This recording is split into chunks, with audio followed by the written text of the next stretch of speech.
anything you want now, baby. What? I do it naturally. Whoa, whoa, whoa. And we are back with another episode of Life is Weird. I'm Kels. I'm Gabby. I'm Sage. And I'm Queso. And today we're going to be talking about breaking generational curses. Yeah, real deep. But first, our weird acronym for today is a little depressing. Wounds carry emotional baggage, inherit trauma, and repeat patterns in dysfunctional dynamics. Wait, say that one more time. Whoa. Say that one more time. That's like a Wounds carry. it's like a haiku. I'm sorry. Oh my God! It was a little long. I'm like, okay, some extra words. Okay. Wounds carry Uh-huh. emotional baggage, inherit trauma, and repeat patterns in dysfunctional dynamics. Wow. Okay. Yes, very, very depressing. No, I'm kidding. No, I'm not. But yeah, today we're going to be talking about breaking generational curses because we don't talk about it enough. But yeah, and as you all know, we always have a shameless plug, and today our shameless plug is EKOU Sisters. Okay. EKOU is spelled EKOU Sisters, SISTAS.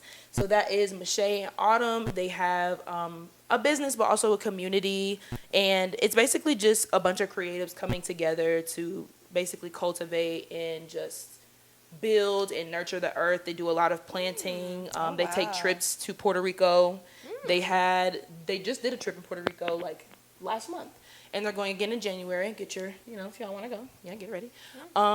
They also do like talent shows and things like that, but a lot of it is just built around like building community, but also like giving back to the earth and the earth and I love that. all of that. Hence EKOU.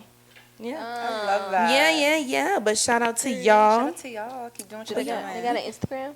Yes, it is at EKOU Sisters. EKOUSISTAS. Boom, right there at the bottom of the screen. Follow them. And if you're listening, you're gonna go to the So we're gonna get started on this main topic. First, we're gonna start by defining generational curses. So, according to Google Dictionary. Which dictionary? Come on, reputable source. Google Dictionary. The first one about the... Yeah. Generational curses are a curse or a habit or behavior that has been passed down from one generation to the next. Yeah. So that's how we started off. So what are some examples of generational curses and what impact do they have? So what are some examples that you think in your family, That you've like seen. Yeah, that you have seen or that you think you may have picked up, and what impact has that had on you in your life? That's tough. That's a tough question. Yeah. Well, just to talk about like general generational curses. So some of these don't necessarily apply to me, but like poverty, addiction. I'm sorry. What? That wasn't funny. I don't know. I said it doesn't apply to me? No, because You just didn't expect it. I'm sorry, Your y'all. mind wasn't. Your mind I was wasn't gonna say there. like mental health. I was not Your mind expecting wasn't poverty. there. I don't know what I was expecting. But Immediately you're poverty. absolutely right. Poverty is. But I was not. You're just thrown off guard. You're like, why did we start I'm with like that? a commercial, like poverty. Okay, all right, go ahead. What's in today? Poverty, addiction, lack of education. So a lot of times, people will take pride in the fact that they're like a first generational college grad because, maybe having a degree, isn't something that is heard of in their family. Toxic forms of like communication, lack of financial literacy, unhealthy habits. I feel like those are just some of like the general ones that I can think of off the top of my head. But I know that some generational curses that apply to my family and specifically would be like unhealthy habits. A lot of like hypertension runs in my family. overweight, lack of exercise, heart conditions, cancer. So that's something that I'm actively trying to work on breaking, because I mean the impact is obviously substantial, because I mean that's literally affecting people's lives and livelihoods, and you know, there's family members who I felt like passed earlier than they should just because of their lifestyle. So that's something that I'm trying to nip in the bud now. Yeah, For sure. Good. That's really good. You named off some good ones. Yeah. I mean, Thinking. I guess, to piggyback off of that, for me, I know it's mental health is a big thing that I think has been a big, or lack of mental health has been a thing on both sides of my family. It's a lot of depression. I've had a couple of family members who have taken their own lives. Diabetes on both sides. And shout out to my mom, because I think my mom kind of stopped that, because I think, I'm not gonna put all her business out there, but me and my mom be in the gym and she just eats healthier. She's making life changes. And yeah, I think that's one that she definitely broke. What else? I think not lack of financial literacy. I think that's just me. Yeah, that's definitely just me. I think, Oh, and communication. Just not communicating as healthily or just as often or more as frequent as we should as a family. Yeah. I was gonna say pretty similar. Like, I guess you could say lack of emotional intelligence. Like, I feel like now is when we're starting to speak about our emotions and why we feel the way that we do and what's causing this. But thinking about it, I feel like now, like I said, since it is a more common topic and you hear the phrase emotional intelligence, that it has been brought to the surface. So my brother and I have been kind of, pushing the agenda, like, okay, what is the why behind stuff? And even my mom has started to reflect on, like, why things are the way they are as well. But I definitely think my brother and I have helped push that narrative within the family as to, like, it's not just about your physical well-being. Like, your mental and emotional well-being is equally, if not more, important. So bringing that to light is something that I feel like is a newfound discovery within our family, pretty much. And of course, the health issues as well. Those are things that we're all actively working on. But I would say, like, lack of emotional intelligence for sure. Yeah. Yeah, for me, one of the ones that definitely stood out to me was lack of, like, communication, like effective communication, healthy communication. Just having, kind of more old school parents who were raised by older school Caribbean-ass parents. I don't think that they grew up, really kind of talking about how they felt, just about different kinds of things that was going on in their lives, or how they felt about their parents to their parents. And I definitely think that kind of is something that got passed on to me, kind of like instilling somewhat of a fear-ish in your kids, to where it's like you're kind of in a place where you don't even feel comfortable opening up to your parents. So that would definitely be a bigger one. I think that I think I do a pretty decent job of, like, communicating myself now, but I do think it definitely took some time. I'm still not all the way in a place where I feel like I can come to my parents, especially about things they do all the time, which is unfortunate, but I think that would be a big one. And then also kind of I would kind of say lack of independence-ish, in a sense, where at least my mom, I think she was living in her mom's house until she got married, when she was like 30 something, like in her, like, maybe 30. Same thing for my mom too. So I think that has definitely impacted kind of how I've been raised a little bit. I have a lot of issues with feeling like an adult. Like, just in general, like, I feel like I should be a lot more independent than I am now. And, like, I don't take it for granted. I think it's a great thing to be able to rely on your parents, because, they're your parents. And, life already, with all of the other circumstances going on, is hard to try and, kind of step out on your own all the way. Yeah. But I do think that at least my mom being raised where she was able to stay in the house for a long time and kind of lean on my grandma in that aspect. She kind of raised me to kind of be a little more dependent. And I think now, I mean, I'm 25, and, you know, I feel like I am definitely stepping into myself a lot, but I think it definitely took longer than the people around me. So, independence, I guess, is kind of a curse-ish thing. Kind of, sort of. Yeah. But then her mom was an immigrant, so you know, yeah. I mean, but it's learned behavior, so I guess Yeah. that makes sense that you would say that because it's just something that you picked up and something that you're used to. So Yeah. but I mean, and that goes honestly into the next question because I think we kind of touched on it a little bit, but with everything that you named, what are some things in your family that you wanted to change growing up, and do you feel like you've succeeded at any changes, or are you on the path to change? Someone else go, because I feel like... I think one thing that we all said in common that, like, all of our families kind of have this, like, generational curse, and I feel like this is always going to be a generational curse, is just, like, effective communication. Yeah. Because I feel like that's something that people just always have to continuously work on. Yeah. And even though it's gotten better, you know, I feel like, unfortunately, that probably is going to be something that when I have kids, you know, I'm not going to be perfect in.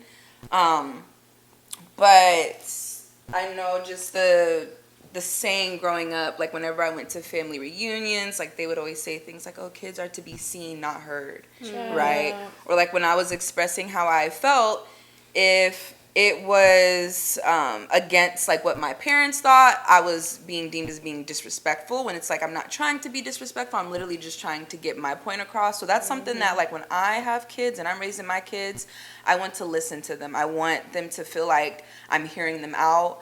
You know, as long as you're getting your point across and you're not being disrespectful with it, like you can quote unquote talk back, right? You can talk back if you're not doing it disrespectfully. Because I know my issue growing up was that, like I said, people always like, oh, you talk back a lot. You talk back a lot. I'm like, am I talking back because you don't like what I have to say? Because I'm not being disrespectful. Yeah. Like, when I talk to people, like, if it was family members that I was like, oh, I don't agree with what you're saying, I wouldn't call them out their name. I wouldn't raise my voice. I'm just trying to understand. Yeah, I would just literally, I'm just trying to get my point across. And as a young kid, people look at you and they're like, oh, you're a child. What do you know? Stay in a child's place, blah, blah, blah, blah, blah. I don't want to pass that on to my kids. Like, I want them to feel heard. I want them to know that as long as they're being respectful, I'm willing to hear them out. Because I know, like, my parents, a lot of the things that they would say, it was like, oh, I'm going to have the last word. I'm going to have the last word.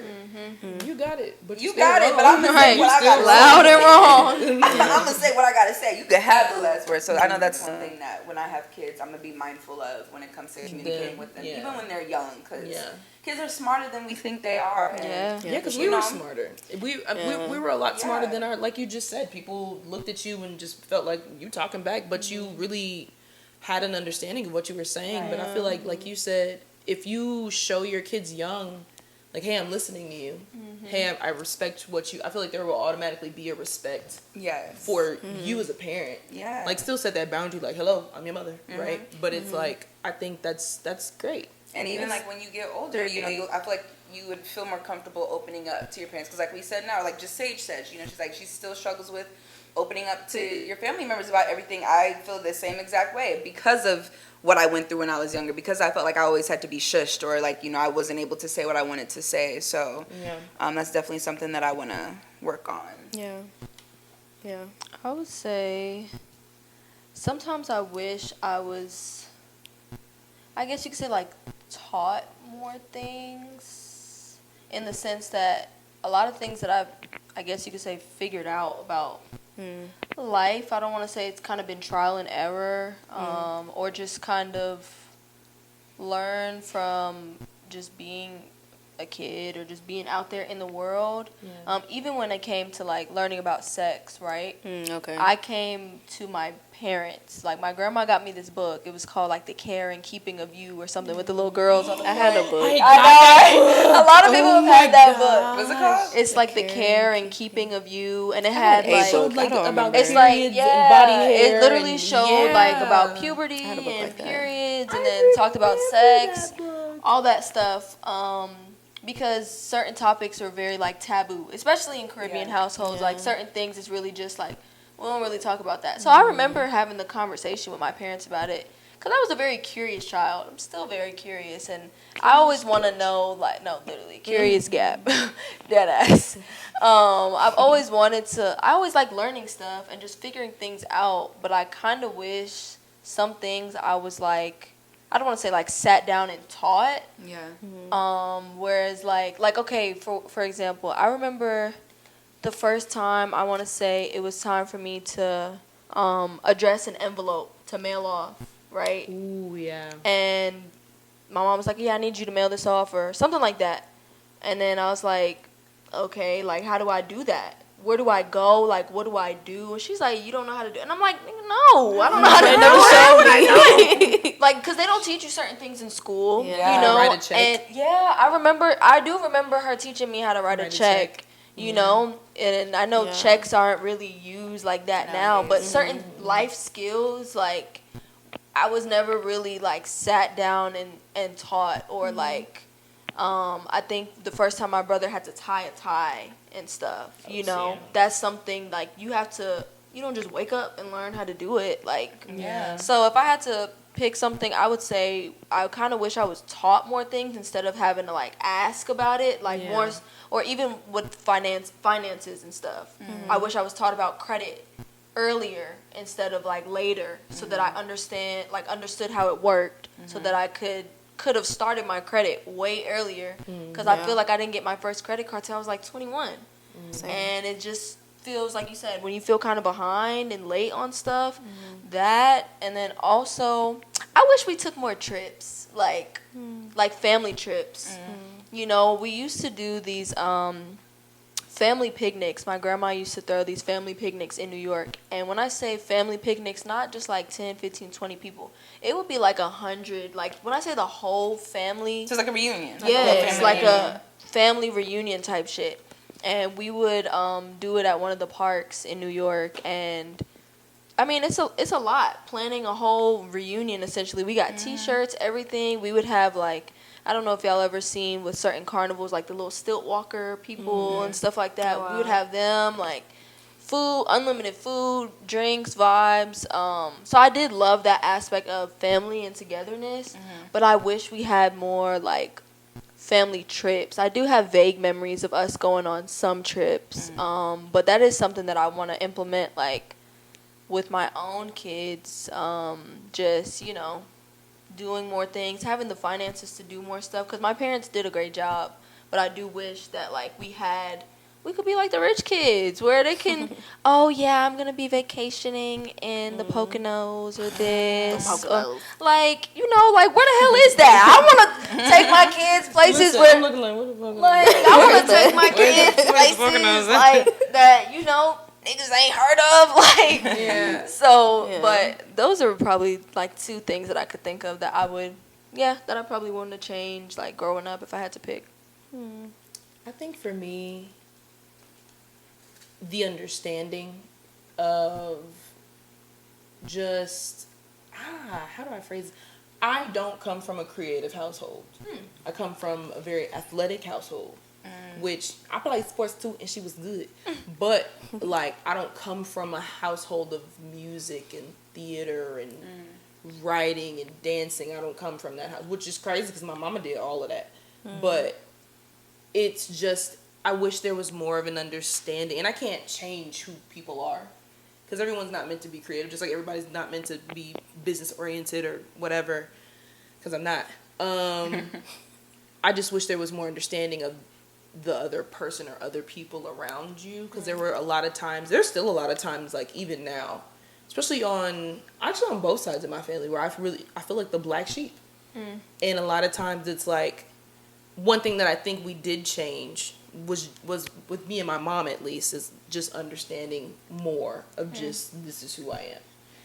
But I think from the outside of that, there was always like, oh yeah, Kelsey, she does that dancing stuff, and it's just not taken seriously, to the point where a lot of times I don't, like, I'll share with my mom, I'll share with my aunt, my mom's oldest sister, but I don't tell anybody else. It's like, either you see it or you don't.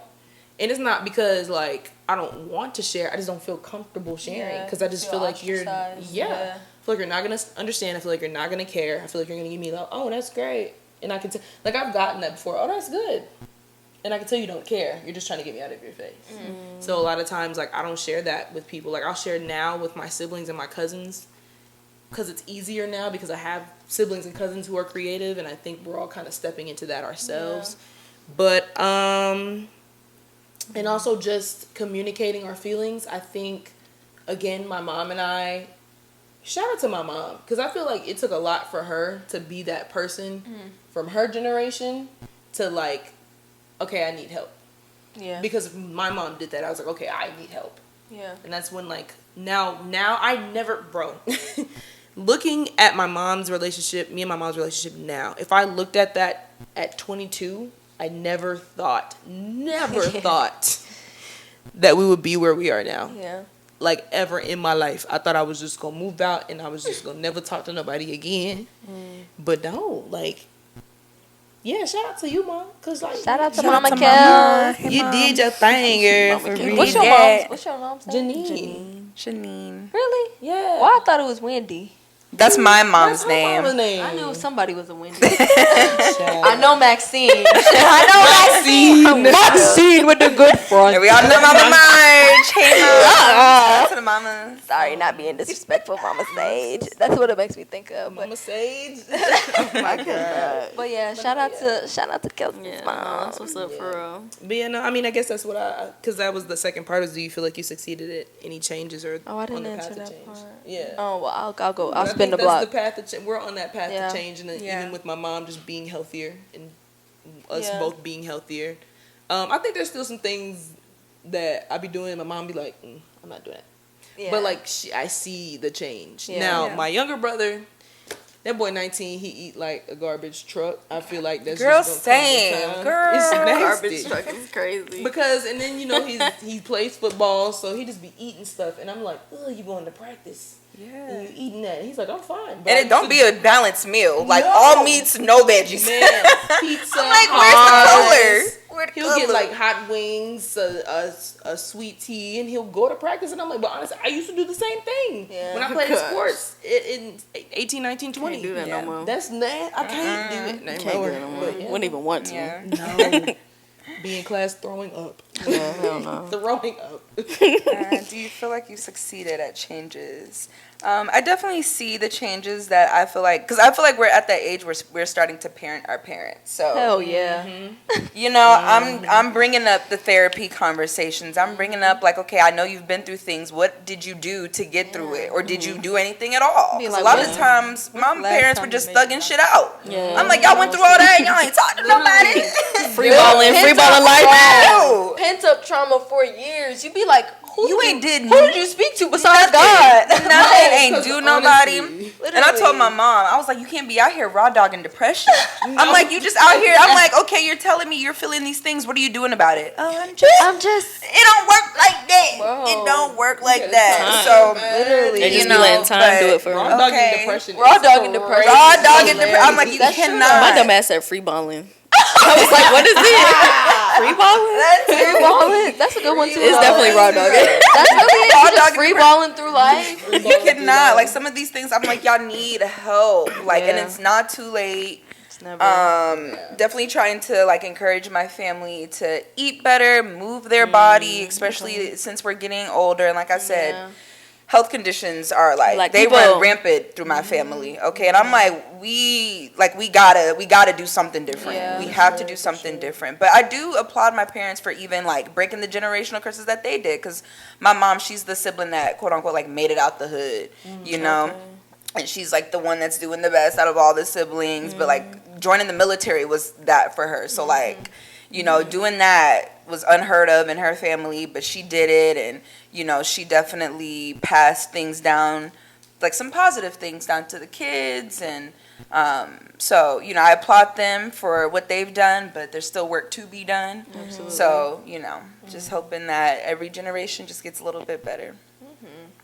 Black people as a whole need to do better with health. No, for sure. No, Like, no, facts, yeah. facts, when it comes to health, I was like, and I know, I will say like Caribbeans and Africans definitely eat better than Americans do, but better than Americans. Yeah, I guess. Yeah, true. I But guess. as a whole, we gotta stop eating like pork. Yeah, I don't eat pork. Pork needs to go, and I don't care what nobody Dairy. says. Dairy, Dairy pork. needs to go, and I love All the me some processed ice stuff. cream. Everything Processed processed. Black people as a whole, we gotta sugar. start doing better. All that sugar, because do you yeah. know how bad It builds up realize in your mucous Kool-Aid? membranes. Kool-Aid With sugar. Baby, I used to pour cups. with the Kool-Aid Several. packets, and diabetes runs What? so rampant People put amongst sugar in Black Kool-Aid. people. Yes, I would be bewildered when I would see shit like that. Because my Wait, you mom said is putting so. sugar in Kool-Aid? Yes, like You they didn't would. put sugar in your Kool-Aid? We never made Kool-Aid in yeah, my we didn't house. make Kool-Aid. We didn't put it in your Kool-Aid. We never made Kool-Aid in my house. I never had ramen noodles in the house. Oh, yeah, that ramen was is another not. I didn't start eating ramen until I got to college. Spam, all that, like that was Yeah. Wait, not. Spam? Yeah, people be eating spam. We used to eat spam sandwiches. We used to and do stuff. spam. Look, Queso's like not too much. We used to do spam. We did the ramen. You know the little sausages that were in the cans. The The Vienna Vienna sausages. I remember I ate the one of them process. not too long ago. That shit tastes I would crazy. say, I'm not that gonna shit tastes lie. crazy. Disgusting. Knock though. on wood. So salty. Knock Oh on my wood. We God. did not have struggle meals. Our struggle meal was just spaghetti, no sauce. That's Like So like noodles. spaghetti That's with some real butter stuff. and seasoning, no sauce. yeah. Oh, wow. That's ramen from scratch. Yeah, sure, bougie ramen, if you will. Like we ain't had that. Wow. Yeah. Shout out to God. Shout and out the to We parents. had that. We had all My that. mom, I feel like if we ever had a struggle meal, I never knew because my mama would just sauce it up real nice. Yeah. Like honestly, I think there was a period of time where we were struggling and I didn't know. And I No, was it be in like middle it really school. be like that. Yeah, she was like, cause like we would have like chicken and rice and beans, but like that's all we had. And I didn't know that. Yeah. I didn't know that. I had to be in like 6th, 7th grade, so like. Do you feel like do you like appreciate her not letting y'all know Oh, for that? sure. I appreciate her, but I hate the fact that she had to do that on her own. Because I'm 11. What am I going to do? And my brother Yeah. was like, Do you a feel like you see toddler. yourself with kids communicating if you're ever, God forbid, in a situation where you're Struggling. Struggling. That's a good one. 'cause no, because I wouldn't want them to worry as young as they are. Yeah. And I think that's the same mentality that my mom had. okay? And I'm thankful for it, but I'm sad again that I couldn't do anything about it. But like I'm literally in middle school. What could I do had she Yeah. told me? Yeah. But worry me. Would y'all have want to known? Like looking back now, like if there were times where you're like, oh damn, we were kind of like struggling at that point. Like now as an adult, but as a kid in that moment, would you have wanted to know? I would have. Yes or no? I Yes would and have. no. I would have. I was gonna say go for it. I was like, Go ahead, Gabby. okay. I would have wanted to know only because. I wanna know. So I found out one time, just because How you find out? I came home, tried to open the garage, that shit wouldn't open. Oh damn. I said, "Damn, the garage broke." No, bitch, the lights is cut off. The electricity is off. Like, and now looking back on it, like we can laugh and be grateful and stuff, but in the moment, like I didn't know like why this would happen or why that or why my mom would come home being like so stressed and like just seeming so irritable all the time, or why my parents just seemed like they were like so frustrated, and I would be like, what is good with y'all? And so like literally, so now looking back, I think I would have liked for them at some point to just be like, look, we ain't got it, or like we can't do this, we can't do that, because there would be times where I would question, like in my head, I wouldn't ask them out loud, I wouldn't be like, dang, like why can't this happen, or why can't that? I kind of would just think to myself like, bro, they're tripping, like. But I kind of wish they would have just said, like, we don't have it, or, like, we are going through this right now. Yeah. So, like, You'd just... be a little more understanding. Yeah, to just be like, like, bear with me. No, I couldn't have done anything about it, like you said. Yeah, but but you would I have feel more like I would... understanding Yeah, about I feel like I would have their- been a yeah. little more, like, appreciative, like, okay, like, they are going through something, like, let me chill and not be acting like a spoiled brat, you know? Yeah. I feel like I kind of did know. My dad, I don't remember a significant time when my dad wasn't working, but there would be like periods of time where my mom wasn't working, and like it would be my dad, trying to take care of the household, and like we would go out and do like maybe to the store with my mom, or go to like clothing store or something like that, and in my head I would want nicer things, but I also knew that my mom wasn't working and kind of sort of understood like, okay, I can't really ask her for too much. So I did know, but my sister, I don't think did know. And, like, she would use that to her advantage. So me in my mind, I'm like, oh, dang, I don't even want to ask my mom for that because I'm going to feel bad. Like, because if she does get it, I'm like, oh, my gosh, she doesn't even make any money right now to get it. Mm-hmm. And so I wouldn't even ask. But my sister would just be like, can I have this? Can I have that? And I'd just be like, oh, my God, you're so ungrateful. And my mom would just be like, okay, it's okay. I'll get it for her. I'm like, okay, but if I didn't care that you was going through your situation, you say I could have just asked you. And so I don't know. It's like I that eldest child shit too. I guess in my head I was like, for selfish reasons, I kind of wish that you would have asked. I didn't know, so I would have just been comfortable. Would have taken advantage to see how far I could have gone with it. But like at the same time, like I am. I don't know. Hopefully, my mom is appreciative of me not asking for shit. That's all I'm saying. And it really just goes to show, like, it really does go to show, like, parents will really sacrifice and do anything, like, for their kids. Like, they will try to. Well, I could say I'll speak for our parents. I won't say all parents, but our parents, like, we definitely, knock on wood, we have some good parents, you know, who really made a way out of no way and like sacrificed. And now that I am older and have talked to my parents about times when like we were going through it and I didn't fully understand what was happening, like, oh, okay, we was going here because of this. All right, got you. Like, it really just goes to show, like, y'all were trying to put a smile on our face, like, the best that you possibly could, even when you didn't have it together. So it's like, how much more, like, I don't know how else to be, you know, more grateful than I am now. And it's like, just makes me want to give them the whole world now because of how far they've come. I gotta make it because it's not just for me.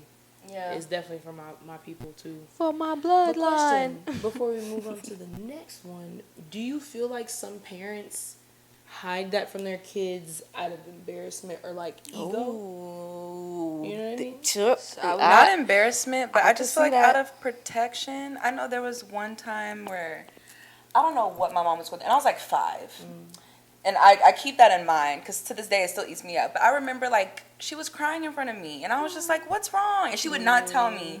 She would not tell me. And I was just like, why are you not telling me? Now looking back, I'm like, girl, you were 5. What could you have done? But I just wish that, like, you know.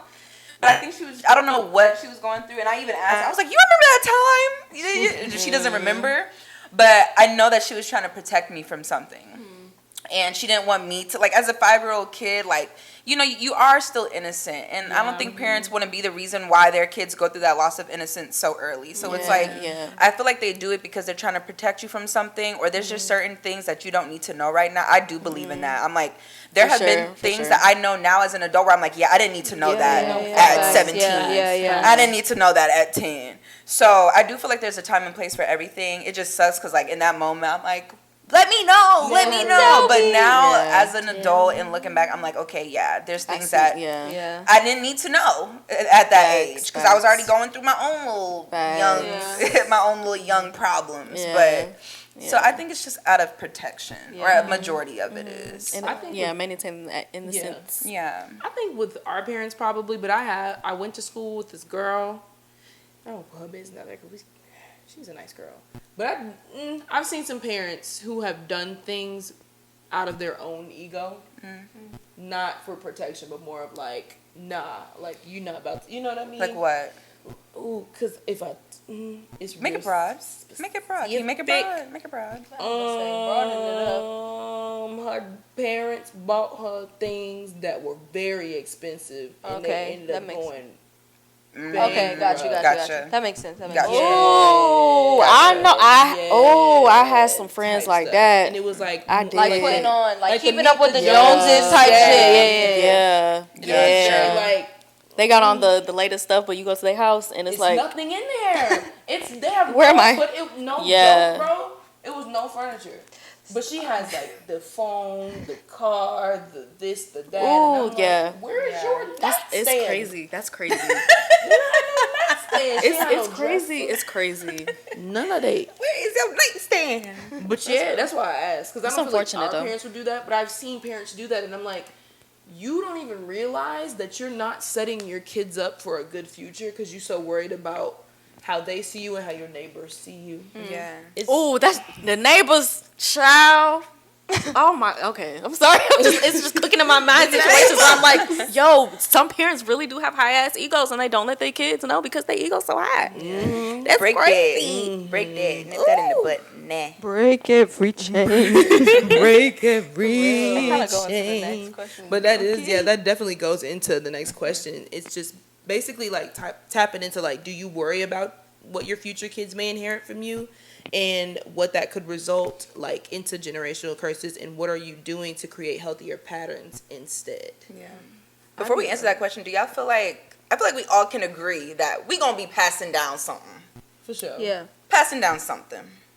Say. So trying to what think is it of that you what. think that you're gonna be passing down? Attitude. Attitude.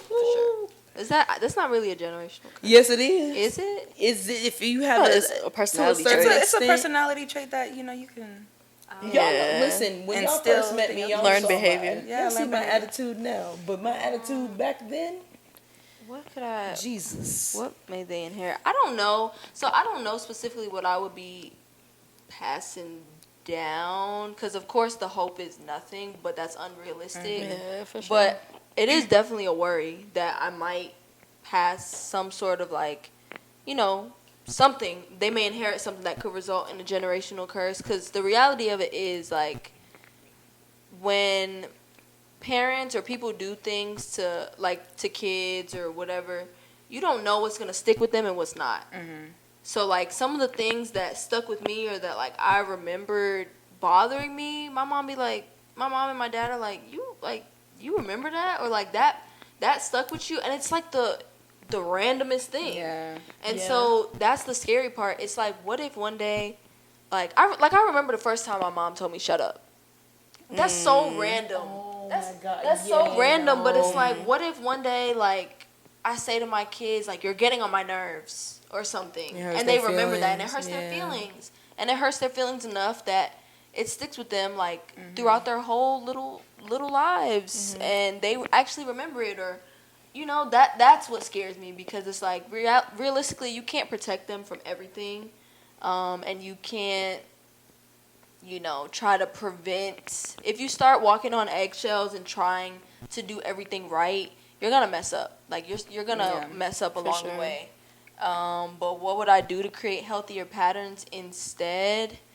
I think being transparent and vulnerable and letting your kids know that you are also human too. Of course, at a certain point, at a certain age, when they're able to conceptualize and understand that mommy's not perfect, daddy's not perfect, but we are doing the best that we can. That's all you can do. Yeah, and then creating that safe space for them to communicate, really building up their level of emotional intelligence and self-awareness. Yeah. Because a lot of people are not as self-aware as they think they are and don't have that open line of communication. So I feel like my focus would be on those things, because once you have that communication and comprehension aspect down pat, you know what you should be able to know what your kids are mainly going through, because they feel comfortable coming to you and talking to you, so that whatever the world throws at them, you can't necessarily protect them from it, but you could give them pieces of knowledge to guide them, Prepare through them a it. little bit. Big facts. Yeah, that was good.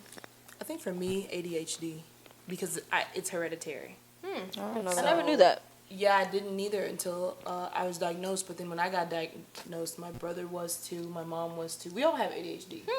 So that's one thing that kind of scares me, but it's also like, I mean, it's not deadly. It's just, I remember growing up, always been bad in math. And like, I remember sitting at the table trying to do homework, crying. Because I was so frustrated. I felt stupid. I was just like, wow, like I can't do this. And I would hate for my kids to feel the same way. And like that really scares me, because I don't ever want I literally sat in a math class. I had to be like 9 or 10 taking a test, and the little folders. Yeah. And I was sitting in my folder like bawling because I didn't know what I was doing. And it was just math.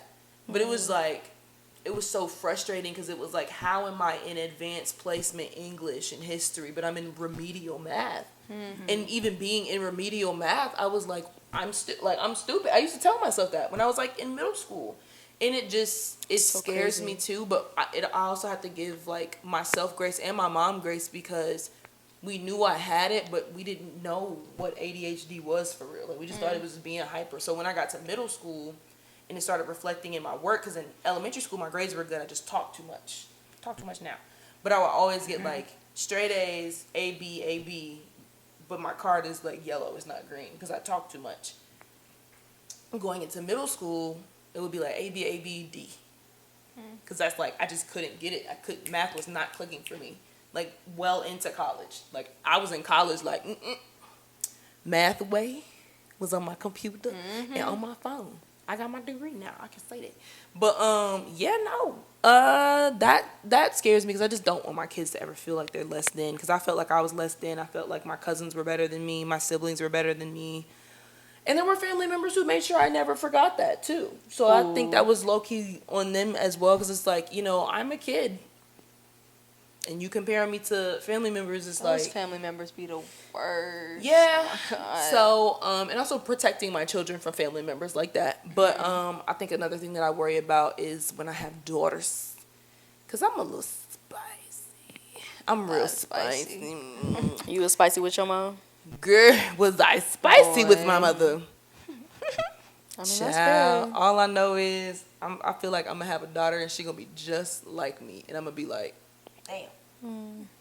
Happy, ooh, but Jesus, because there are a lot of good qualities, but that attitude, it was attitude Yeah. for sure. I feel like it's definitely fair to worry about those kind of things, but I also feel like we are definitely taking a lot of the steps that our parents never took to improve our emotional intelligence to where we are able to cultivate healthier interpersonal relationships, which would include with our kids. So I think that a lot of how the kid shows up in the world has to do with their parent. And if you're a parent who, you know, is learning from the mistakes and is addressing issues that your parents had and doing the work that you need to make sure, you know, you're not gonna give that off. I think that a lot of the issues that we experience, we're not gonna experience with our I hope kids. not. It's just I scary. feel like It's scary too, though, when you think about like, cause I think about those kids.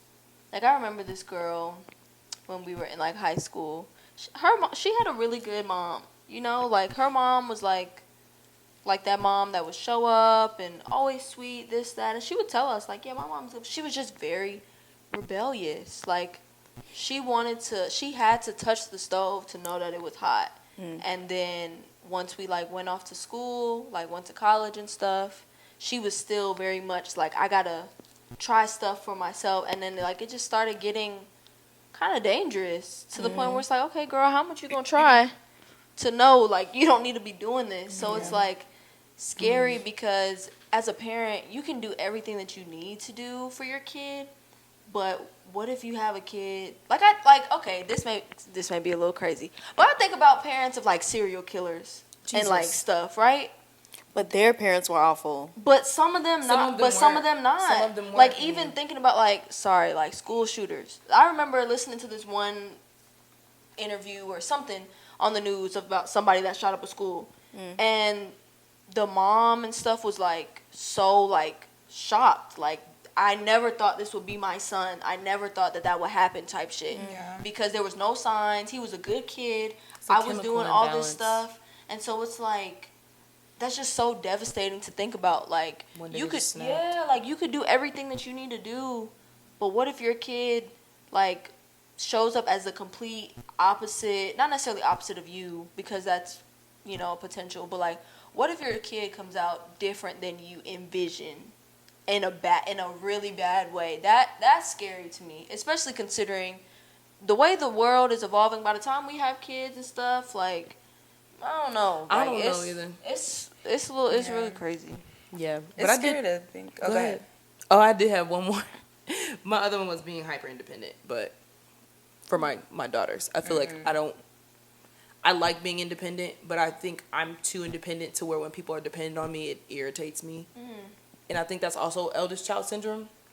But I don't want my daughters to be like I want them to be independent, but I don't want them to be to the point where they push everybody away That's a good from one. being That's a good one. independent. That's if good. that makes sense. That's a good one. But that was it for me.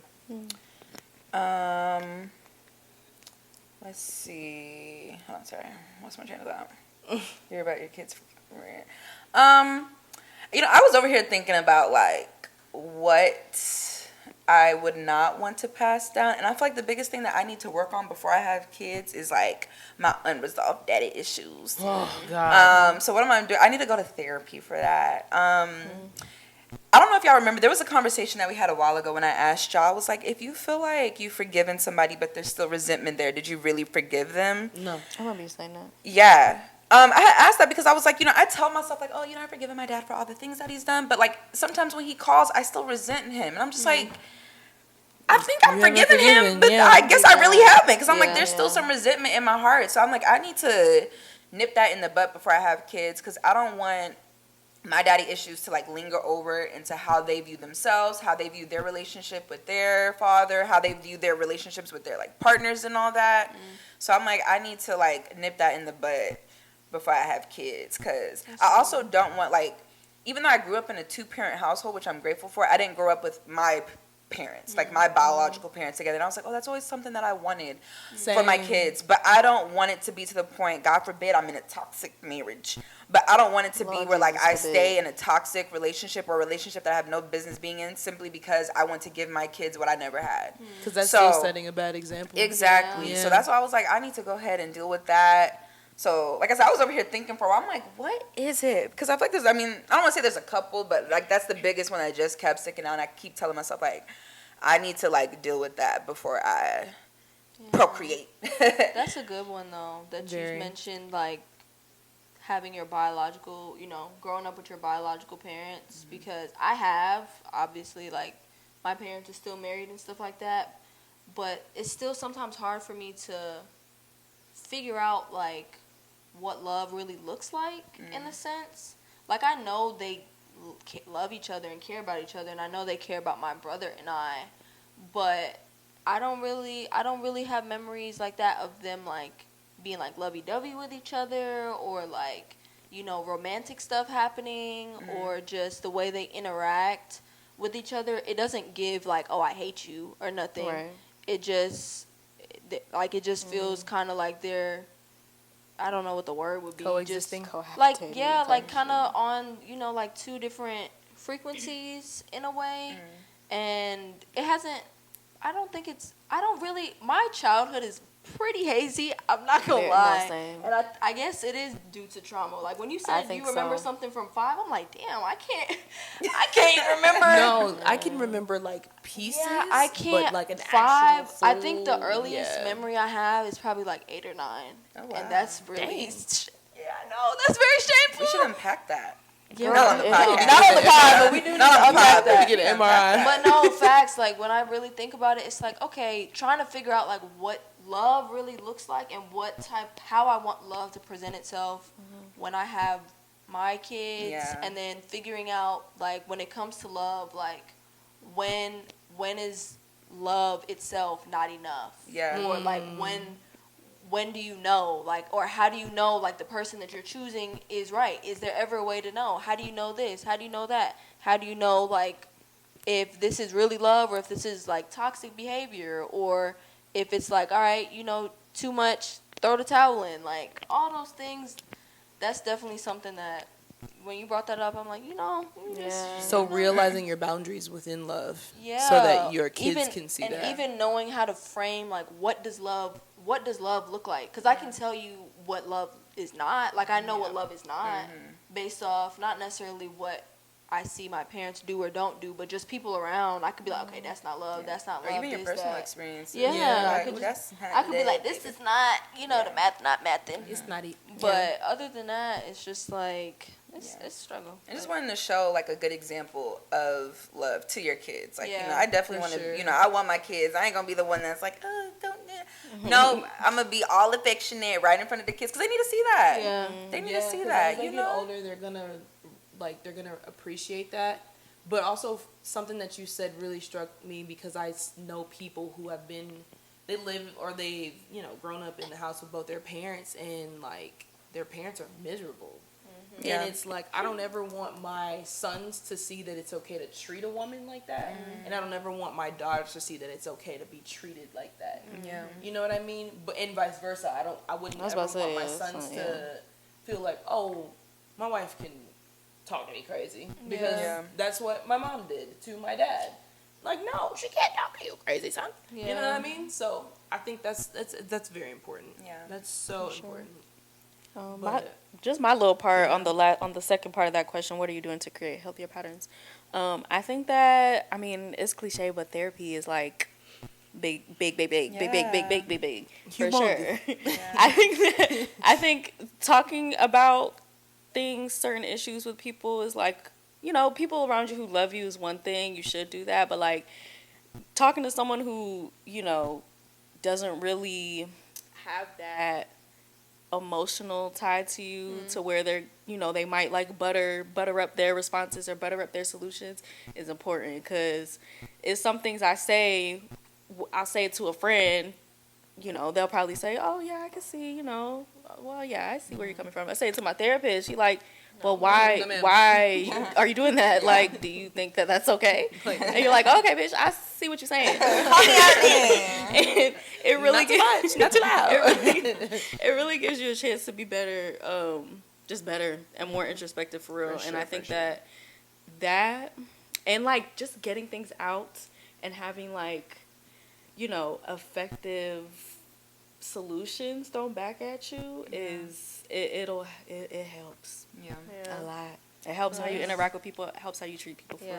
I need to stop playing and go ahead and hop on the therapy way. You'll feel it. You'll love it here. Once you feel that moment that it's time, it'll be time. Because I've been feeling like it's time for a while. Not necessarily because something specific is. Some people say like, oh, use therapy when something's going wrong. Not even because of that. I feel like everybody should, like you said, explore therapy. Just to unpack because you might, uncover some wounds that you didn't know were really there, or you feel like it's just like a little something there, and it's like, oh no, you really got some deep healing, some deep unpacking to do. So y'all gotta hold me accountable. Let's make that our thing before the year ends. Yeah, really. Kelsey and Sage, they got it. They did, because they in there. They said they were gonna do it, and they doing it, and we did. What we doing? I don't know. We just free balling life. What you said? Raw dogging our emotions, bro. I needed some guidance. I like, hey girl, this is what's going. It was time. Yeah. I'm not trying to fall into it. Yeah, nah. Because I can't do it anymore. Because I'm stubborn.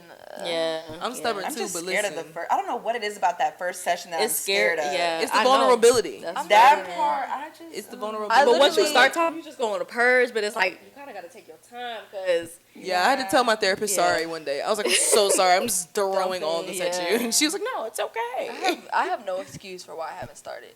Like, I literally sat there one day and found the therapist and everything. I said, okay, great. This is good. I like this person. Great. We're gonna book a session. What did I do? Not book the session. Yeah. So it's like, maybe we should like have like a little coffee date where like we literally just make it a thing to like look up therapists and book an appointment. That would be cute. Yeah, y'all should do that. We need to do that. Just bug you until you do it. We're gonna talk after the pie. But it's interesting, Queso, that you brought up forgiving your dad before you have kids and dealing with that, because that does lead into our next question. How can forgiveness play a role in breaking generational curses and promoting healing within a family?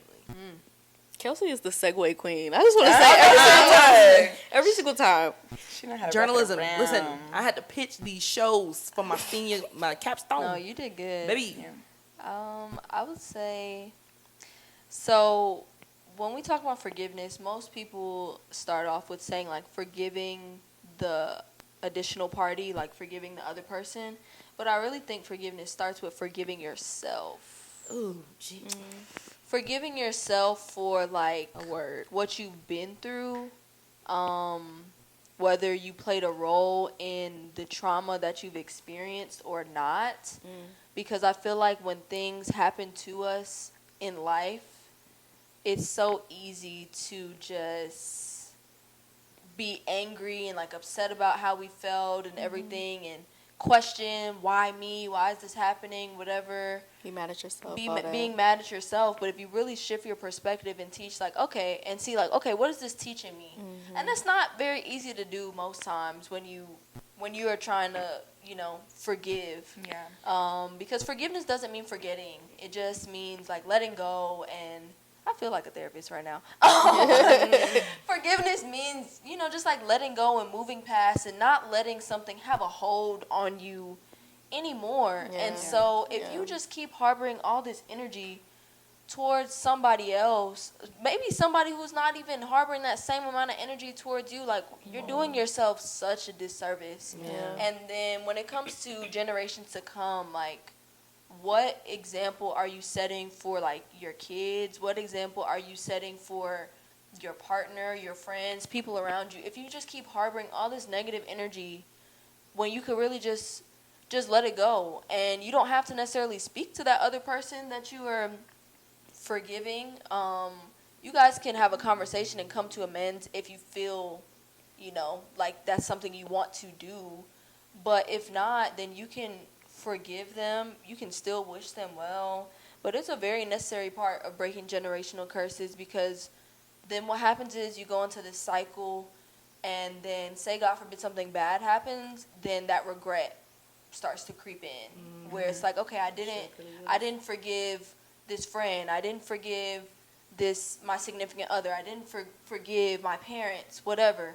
And then say God forbid something happens, now you regret, like, damn, maybe I should have made amends, maybe we should have sat down and had that conversation and just hash things out, even if it's not necessarily going to fix the trauma, but it will make things a bit lighter. So it's a very, very necessary role when you're talking about breaking generational curses and promoting healing. And I honestly don't think you can fully break a generational curse or be fully healed if you don't forgive yourself first. Yeah, no, it's huge. Yeah. There's this quote that I heard somebody say that not forgiving somebody is equivalent to you drinking poison but expecting the other person to die. Like you just said, you're doing yourself a disservice. Like literally, you're drinking this poison, but you're expecting it to affect somebody else, when really, like, it's you. It's you. So, forgiveness is so important. It's still something that I'm struggling with and learning, but I feel like it has, like you said, it goes hand in hand with breaking generational curses, because when you're able to forgive somebody, you're disrupting that cycle. You know, generational curses, it's a cycle, right? When you forgive, even if it starts with forgiving yourself or forgiving somebody else, you're disrupting that cycle of pain, and you're disrupting that cycle. And hopefully, you know, you're not carrying that cycle over to the next generation, and just being able to, like, release that burden of feeling like you need to carry that pain, you know? So they go hand in hand with each other. Like, I feel like breaking generational curses cannot happen if you don't learn how to forgive. So, girl, I'm putting that on the reels. That was good. That was real good. I like that late. Yeah, y'all are definitely making some great points about forgiveness. I think, because I think Gabby was starting to talk a little bit, like, about the closure aspect with, like, other people in a way. I just saw a quote, and I really wish I could remember. I would go on my phone and see if I could find it, but we ain't got time to do that right now. But it was something about closure, and essentially was just saying, like, sometimes closure ain't gonna come from you actually interacting with the person that you need to get the closure from. And that was a word, boy. That was a word, because sometimes, like, you just not gonna get the either you're not gonna get the opportunity because, you know, things happen, or you're not gonna get the response that you need when you try to get that closure. and that's hard. And that's It's tough. so hard forgiving somebody that ain't even sorry in the first place. That, baby. What? Absolutely. So, but no, I wish I knew what the quote was. But no, forgiveness is definitely important to, you know, move on. Forgiveness is for yourself, for one. It's always going to be for yourself. Don't go seeking, you know, forgiveness. You should forgive other people, but like, don't, that's for you. For you. It's for you, you know? It's for you. At the end of the day, you just got to keep that in mind. Like, sometimes you got to leave people where they are. If, you know, if they don't give you the response that they need to, if they're not sorry, when, you know, they are wrong, you just got to give grace to the situation and to them. No response is a response. Like, No response is a response. And you can't expect everybody to have the same heart and mind that you have. Yeah. And that's I think hard. that's been the That's biggest problem for tough. me, because like forgiveness is very important. Like, obviously, I think, you know, you can block your blessings by not forgiving, but it's easier for me to forgive people who I know I'm never gonna see again, if that makes sense. Yeah. Like, forgiving people I still have to be in contact with is hard for me, because it's like, dang, You in my forgive, face. but you in my face. Yeah. And it's like, you I feel like forgive you're faking the you, funk but- a little bit. You know, it's like, I got to sit here and kiki with you. And Yeah. Because it's like, do I forgive you, or am I just, like you said, do I really forgive you? Or, Yeah. because even certain people that I see now, I'm not going to name their names, like, I'll be looking at them and I'm like, Am I over it all the way? Yeah. For and real? it's Yeah. like, even if I'm, like, I could be over the situation, but it's like, now I don't trust you. Yeah. And even if I forgive you, I don't trust you. So my guard is like, is up. And then I struggle with, is that still resentment, or is that just you being smart yeah. by keeping your guard up? Because this person is, you know what I'm saying? Yeah. But also, if you're still keeping your guard up, are you truly fully forgiving this person, giving this person a second chance? Because they say, you know, forgive but never forget. Yeah. So that's been my biggest struggle. And I think, like, I've been giving myself more grace over the years. I still could be better at doing that, obviously. But I feel like I have to learn how to forgive myself to be that example for my kids, so they're not always beating themselves up. Because I used to do that a lot. And it's just, I still do that a lot. But, yeah. And But it's nah. because it's tough, like you said, when you have to, you know, Be in a see face. people and all that stuff. I think the hardest part about forgiveness is understanding what forgiveness looks like, Yeah. because it can change based on the situation, based on the person. So understanding what that looks like for you, what that might look like or feel like to the other person. Understanding that if you forgive somebody and y'all are still interacting with each other, you may have forgiven them and say your healing process is 2 weeks, whatever, but for them it could take months. And that's not something that you can, there's nothing you can do about that. Nothing you But can you know what do. they say, hurt people, and then you will end up, they say, like, hurt people, and then you'll end up like bleeding on people that you didn't even cut you. And that part. is what ends up happening. Like, if Yeah, you for don't sure. fully tap into that forgiveness aspect, you start bleeding on people that That's didn't even cut literally you in the generational first place. curses. Like, Yes. Quite literally. What a way to wrap it up, guys. for real. Full circle moment, literally. Man. You segue. Yeah. Segue. Shout out to No, but speaking of segue, no, because Sage kind of tapped in earlier when she was saying how she doesn't feel like we would be giving the same, or if not the same amount of generational curses to our kids, because we're more tapped into mental health and attacking it now.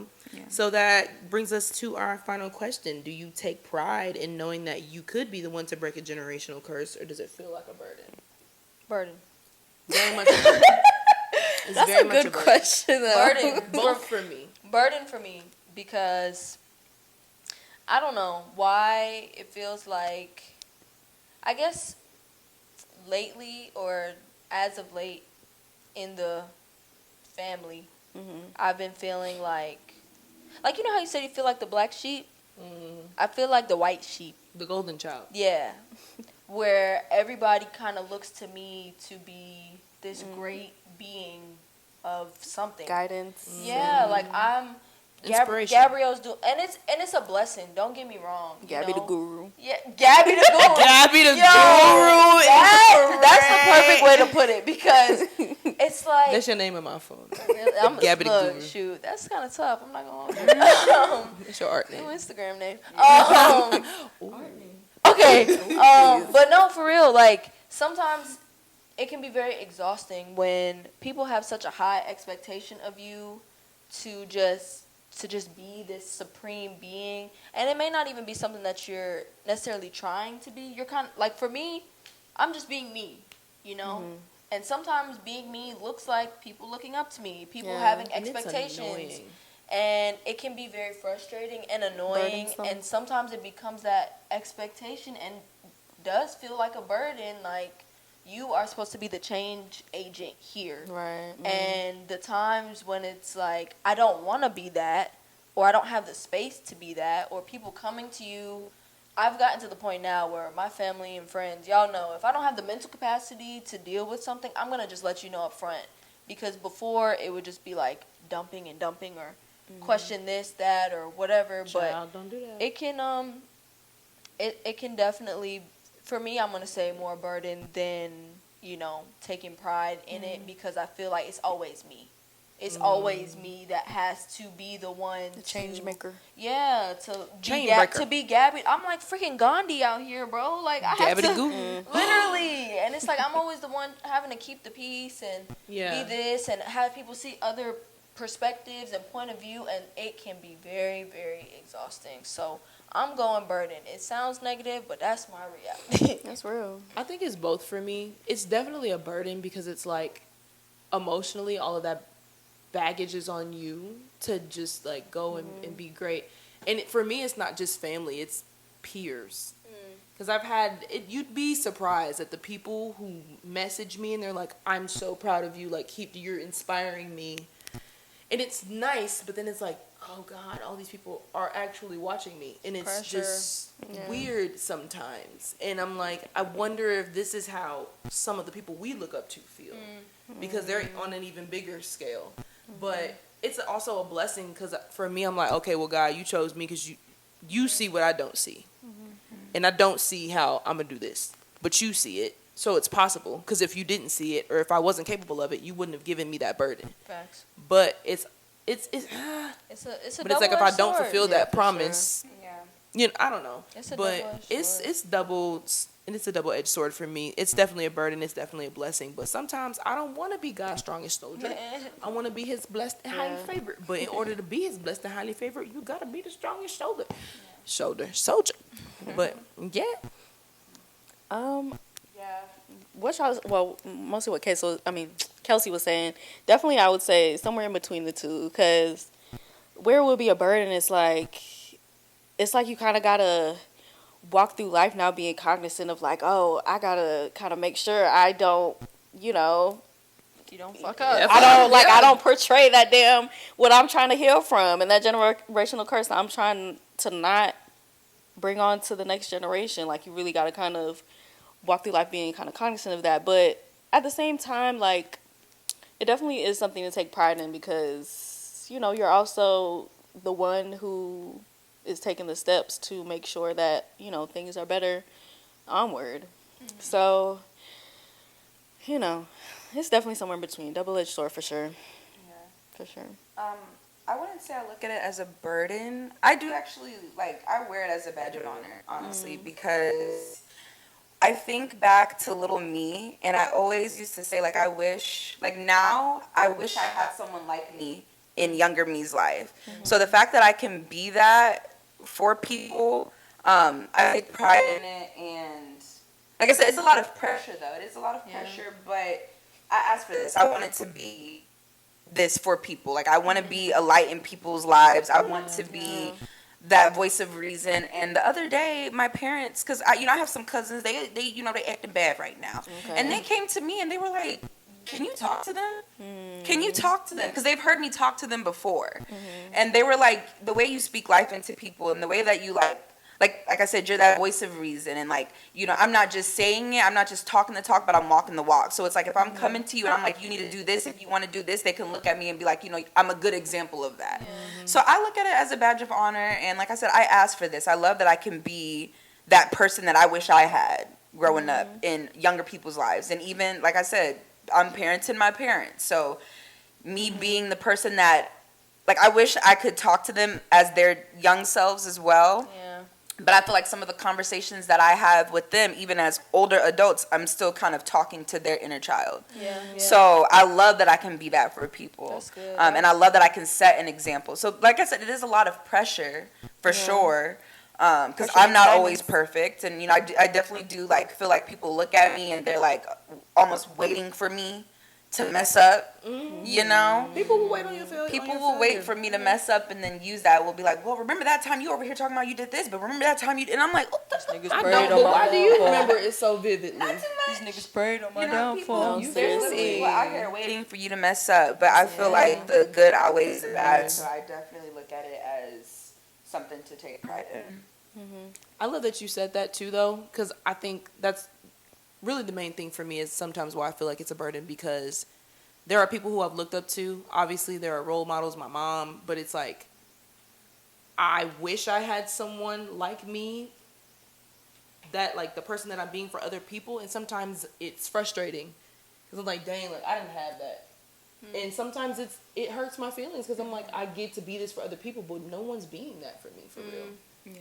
And like my mom is definitely that for me in a lot of areas, but when it comes to like just other stuff, I don't know. Sometimes it's frustrating because it's like I've always wanted an older sister. Like I have an older brother and he's great. I love my brother, but like I've always been the older sister. I'm everybody's big sister. Even like the dance team girls. Oh, big sis, which love y'all. I'm always be your big sister, but it's like I don't have a big sister, and I wish that I did. Yeah, because there's a mom and there's a sister. Your mom always gonna have your back, but I didn't have that older sister or a sister my age that I just really felt like I could lean on. Yeah. So I think that's why sometimes I see it as a burden because I'm like, dang, I don't. Everybody leaning on me, who I'm leaning on. Yeah, you know, that's fair. We are not strong. I sang that when I was in pre-K. At my little graduation. At my graduation. This song I believe everyone had it was a good balance with the responses of burden or proud. I feel like I knew kind of what. Well, I knew what Queso was gonna say. Queso just, you know. Because I'm still not perfect, and I think like I try to like remind people that I've had so many favors come to me all the time. They're like, "You're doing the damn thing. You did it." And I gotta remind. I'm like, "Oh, first of all, social media is a highlight reel. I am human, and I go through shit, and I be crying." I be crying. I don't show it on, I ain't showing it on Beyonce's internet, but I be crying. But I feel like I also want to instill within people, like, okay, life isn't perfect, but, like, here's the tools on how to deal with it when it's not going good. And, like, we touched on this earlier, and I don't want to circle back too much, but just, like, the fear that we have in, like, raising kids and, like, Gabby mentioned, like, you can be the best parent, but it's, like, you have this child that might not, take what you're saying, but, like, at the end of the day, the people that we create, they're their own individuals, and we can't always protect them. Life is hard, and if we're birthing people into this life, they're going to experience the same hardships, and unfortunately, maybe some harder hardships, but I want to know that I'm raising a kid that has that emotional intelligence, that has that security, that has that self-assurance, so that way they know how to navigate these hardships, and they can at least go out and like they'll be able to handle these situations. Of course, you don't want your kids to go through shit. My parents don't want me to go through shit, and it still hurts them to hear some of the shit that I've been through, because I don't tell my parents everything that I go through. For the protection of not even the half. Right? But like, I want them to know it's like you've raised a good woman, you've raised a good daughter. You did your best, and sometimes it's like you said. They're doing the best with what they have, and that's exactly what it's going to be like for us. Whenever we have kids, like you said, they're their own individuals, so we're going to do the best with what we have, and if they turn out in a way that we don't expect or experience things that we don't expect, it's still something to be proud of because we did the best we're going to do the best with what we have, and at the end of the day, as long as you've tried your absolute best and you're showing up and being your best self and being there for your future kids or for your kids, like how you feel like you should be, and knowing that you've exhausted all your energy and resources, then I feel like you can still say job well done. Because at some point, like it may happen later than sooner, but that little voice will creep up into your kid's head, because I know there was times when my mom or like my dad would tell me something and I would just brush them off until I actually experienced it or was in the had the tools, like you said, to really be like, okay, this is where I apply this is where I apply that. Then it starts sinking in, and you just have to, sometimes you just gotta touch the stove to know it's hot, unfortunately. Hopefully you don't get burnt like more than once. That's right. But you'll But- never have appreciation but you for will, it, yeah. like, until you sometimes go through it yourself. Because that's for their own emotional or Yeah. I call it character development. It Like, is. It You is. really have to have your own, like, I remember I used to tell my mom all the time, she's like, I don't want you to make the same mistakes that I did. I was like, well, my mom, I'm going to make my own. Yeah. Like, and I have repeated some of her mistakes, but it's okay. And, like, I remember life. telling my mom that when I was younger, low-key as a comeback. Not because I felt like, no, I'm going to make my own. I was like, I'm not. Just let me be. But there were things that I went through that I had to go through. To be you. To become who I am right now. Certain things definitely could have been avoided, but if I didn't go through certain things, I wouldn't be who I am right now. Yeah. And I wouldn't have grown in that way. Yeah. So you do have to touch the stove a little bit sometimes and get a little blister. Yeah. Yeah. Hopefully you don't touch it so much that your whole arm be burnt the hell up. Child. But Almost. but you know, character development, like you said, is necessary. Good talk, guys. Good time. Very, very good talk. First Look at episode with just the four of us. We I did know, good. in a Very while. time. Y'all ain't see us from this angle. And Seriously. Did you miss No, us? seriously. Right here. From the front. But, Front of back. Front of back. Front of back. Gabby the guru. But yeah, so y'all already know how we wrap up our episodes. We have a question from our writer inner called What's Weird, Sweetie? And the question is, have you ever talked to your parents about generational curses or about the ones that you feel like y'all have gone through and that you're trying to break, etc.? Yes, actually, it's crazy. Because like I said, one of the biggest things is health. Health. And we had actually had a family group call, and we had some news that one of our family members who's relatively young and has a daughter, like, she needs a new heart at this point, and if she doesn't get one, she's only expected to live for like another 7 years. Jesus. Hearing that, y'all, it was almost like a plea to my family. Like, I was crying on the phone call, and I was like, y'all, if this isn't a wake-up call, I don't know what it is. Yeah. You know, I was like, and I told my parents, because I was like, and even my family members, like, they live such a, what is it? Sedentary? Sedentary. Yeah. A sedentary lifestyle. Ain't that a I was rock? not about to say Sedentary is like Sedentary is just like very like stationary, like not a Yeah. lot of active movement, I thought that like was just a rock. sitting around the house. That's, Like that's sedimentary. Oh. I think that's what I was about to say. I was like, that's not it. No, That's not it. sedentary. I swear to God, it's a rock. You think it was sediment? They're living like rocks. I mean, damn near.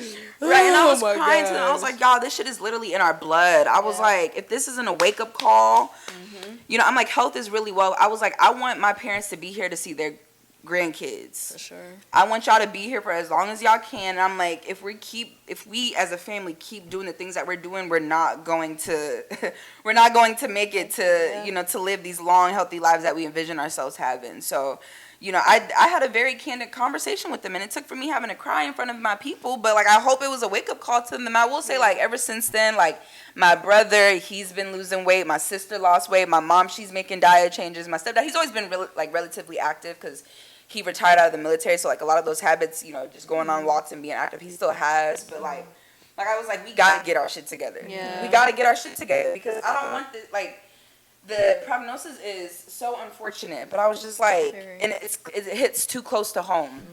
So I was like, y'all, let this be a wake-up call, like, you know, so I did have that very candid conversation with my family about that generational curse and how it needs to be broken, and hopefully, you know, it got through to them.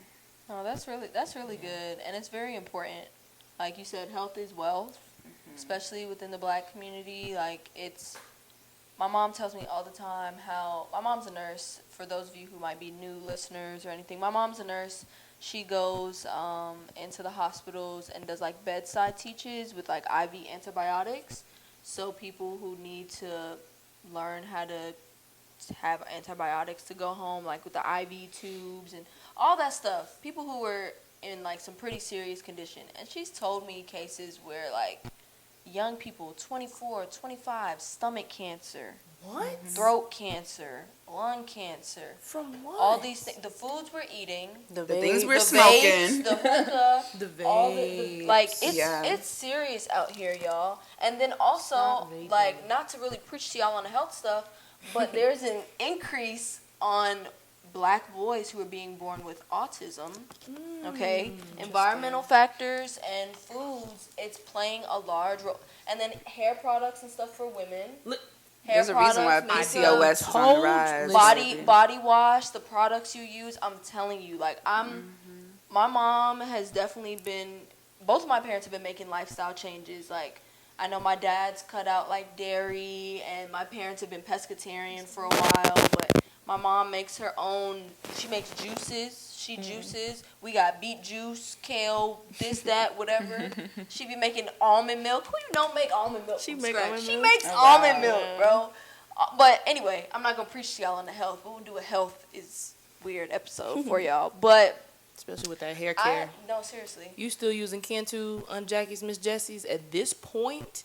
Stop putting that in your head, y'all bro. gotta read up on what's in these products. I ain't gonna name nothing else because brand deals. But Aunt Jackie's Miss Jessie's Cantu, the cheaper it is, the worse it is for your scalp. I don't care how it makes your hair feel. Yeah. There's a difference between it actually nourishing your scalp and just putting a sheen over it so it feels soft. Yeah. And I work, listen. We gonna talk about that. We gonna get into Let's not segue. Please stop putting that shit in your head. Please. I have talked to I've talked to my mom about like generational curses and stuff, and that's where we talked about like communication and the lack of like emotional intelligence and stuff.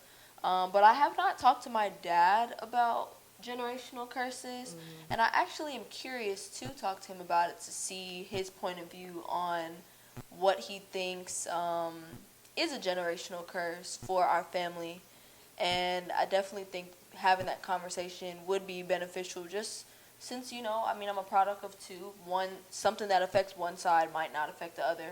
Both sides of my family are like, they're opposite. You know, when you see those memes or photos and it's like, well, you pull up to this parent's side of the house and you this, that, acting crazy, wild, whatever, drinking, you know, all that. And then you go to the other side of the family, you go kick it with them, and it's like quiet and chill. Yeah, that's kind of like, I can still be myself around both sides, but that's definitely how my family is. But my mom, we've talked about, you know, the emotional intelligence and the lack of proper communication or comprehension, really.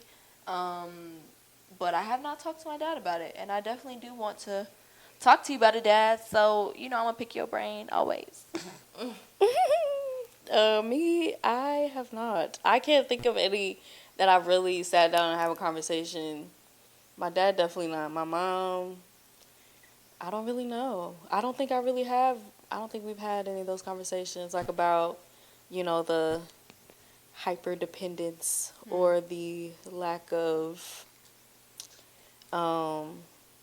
communication type of thing. Yeah. So my answer's short. You should have that. Should. No, definitely should. sure. For sure should. But haven't. Yeah. But shit show should. But shit sure should. I've definitely talked to my mom. I think we've gotten just so much better at talking and having conversations about things. And there are certain things that I don't press my mom about because she's gone through things just like I've gone through things. I think there are things that she's recently told me about, and I'm like, girl, what?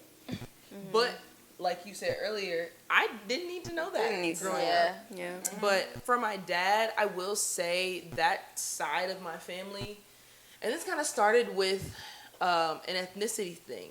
When some of my cousins and I took DNA tests, and some things started popping up on the map, and we were like, okay, so that's on your map, that's on my map too, cool. So we're asking around, and everyone's leading us to this person. Oh, well, ask this person, ask that person, da-da-da. And the reason I bring that up is because from that experience alone, having my grown ass cousin calling me, telling me some tea about our family that they won't tell us. And even him, like I'm sending him my maps, he's sending me his. I'm talking to his younger sister, which is my cousin that's my age, talking to her about it. And it's just like, from that alone, I just feel like even if I tried to talk about it, it wouldn't get through. Because it's just very secretive. And it's like, for what? Granted, it could be some trauma I don't know about, but it's like at the end of the day, we're all adults. Even the youngest of us are now young adults. So at this point, what are we hiding? Yeah. unless it's somebody child who ain't the child. I don't know, because child, I don't know if it's one of those. It's gonna come out eventually. Yeah. But it's like from that alone, it was just like, do I even care to ask? Because am I gonna just set myself up for disappointment? Am I gonna waste my time? Because it's just a lot of secrecy, and it's like, for what? It's either a lot of secrecy or people genuinely just don't know who they are. Yeah. And if that's the case, then that's an even bigger problem, because what are we going to talk about if you don't know? Yeah. So. Those are good. Yeah. That's a good question. Thanks for that question, Writer Inner. Thank you, Writer Inner. We're done with episode 7. Y'all, we're almost done with season 2. And it's crazy. It's crazy. This is episode 8, but... This episode 8. Episode 8! No, because look. Yeah. That's not what it said. But anyway, y'all, this is episode 8. Don't kill me. But yeah, so we're at the end of episode 8. We are almost done with season 2. How y'all feel about that? Excited. I feel cool. Yeah. Damn. Yeah. Yeah. Shout out to us. Y'all know how we end the episode. How's life? Since we usually tie it into what we're talking about, but today, like, we're just gonna ask, how's life? How y'all doing? What's the update? I'm bald. She bald headed. I love it Bald though. head, Hosian. She ain't got no hair. It looks good. If y'all You can't gonna get us good. a treble singing these songs? Oh, sorry. Sorry, I forgot. Shit, I'm bald too. You're part of the I love community. it. Yeah. I'm a bald-headed baddie now. Yeah. For those of you who are listening and not watching, She bald. just go to our Instagram. You'll see that. Yeah, I did a big She look chop. like Nia Long. I did a big chop. No, low-key. I look like Nia Long mixed with a civil rights activist. God, Not a please. civil rights activist. Please stop. Just a little bit. I like I it. just feel civil rights. It's because of the front. I feel like Shirley You know, Chisholm. like Shirley Chisholm. Chisholm is crazy. Okay. Jesus. Cause like you know, like when they be bumping the ends of the front. My ends Like should how look- the 27 piece look. Yeah, this is a real life 27 piece. I love But it. you really look like you're from the 90s. Like, you look like Nia. It from does. I feel like an I love auntie. it. I feel so free. Like, sometimes You you feel just a have breeze on your scalp. Listen, I feel my neck. My neck feels so different. My ears, I feel like I could hear more. Her life is changed, It's a whole new world. I love This it. this is only my first day out here, so maybe the response will change by the time we get to episode 10. But Now no, you got I it feel purple. really. I've been wanting to do this for a while. I've been thinking about it for a while. I just felt like it was time. You just kind of feel when it's time for you to let go. So let go and let God. And so I just felt like it was time for me. I've always been known for my hair and been attached to my hair. And I got to the point where I was just like, I'm more than my hair. I can be confident without all this hair. I still look the hell good. Even if I don't have a lot of hair with my civil rights self. I just look good with my civil rights self. And, and I'm about to be out here advocating for change and advocating for everybody to be bald and bad, just like me. Period. Rosa Parks. Join the club. Join the club. Libby. No, So that's how life is. Yeah, that's how life is. It's just life has been lifing a little bit. Yeah. So I think it was perfect timing also that I did cut my hair because, like I said, it is very liberating. I've heard people say that, like, you just feel so It is. free. Yeah. But it definitely was very freeing. I'm not going to lie. When she started, she asked me, she said, do you just want me to cut it off slowly or do you want me to just Go for it. go in for the kill? I said, do whatever you feel is best.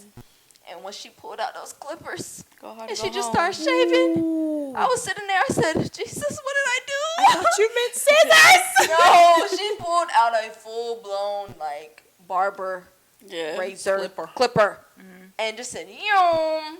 It's sexy. But no, I feel great. I'm very love happy. I think I look grown now. It gives a little edge. It definitely gives You look a grown. little great. spice, It does you give know. grown women. It definitely gives auntie. So I love yeah. it. Yeah. It's So TT cute. Gab for real. It's so Oh my cute. gosh, my brother's friends that call me grandma definitely gonna be calling me grandma now. Oh, Lord.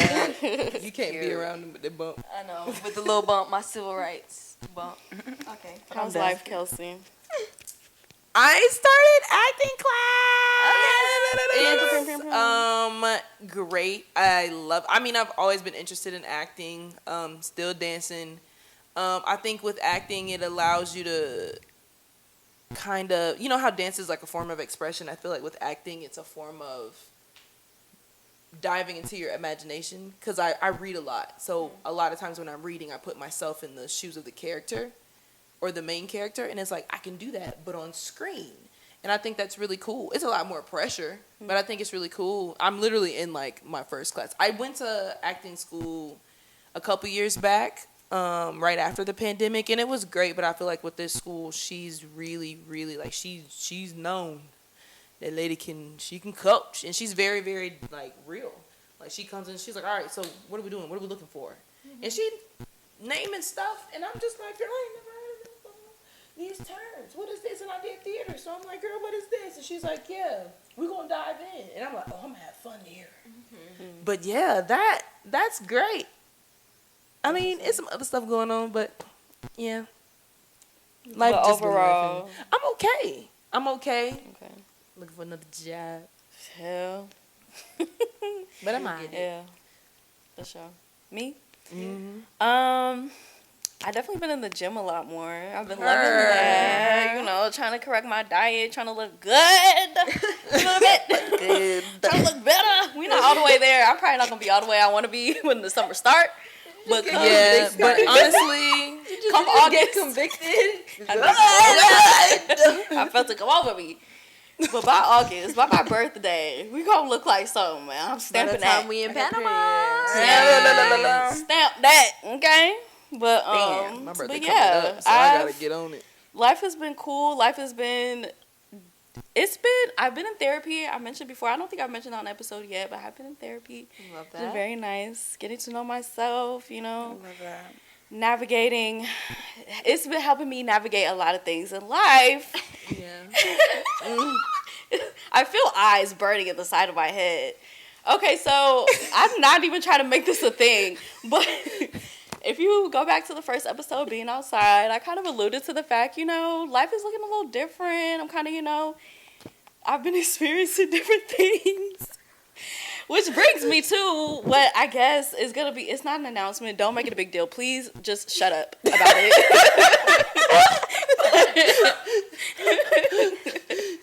And it's nothing new. I don't want y'all to think, oh my gosh, in the last couple months, bitch, how did you become this way? No, it's always been a thing. Well, it's been a thing for a long time, guys. But I am dating people who got the same parts as me.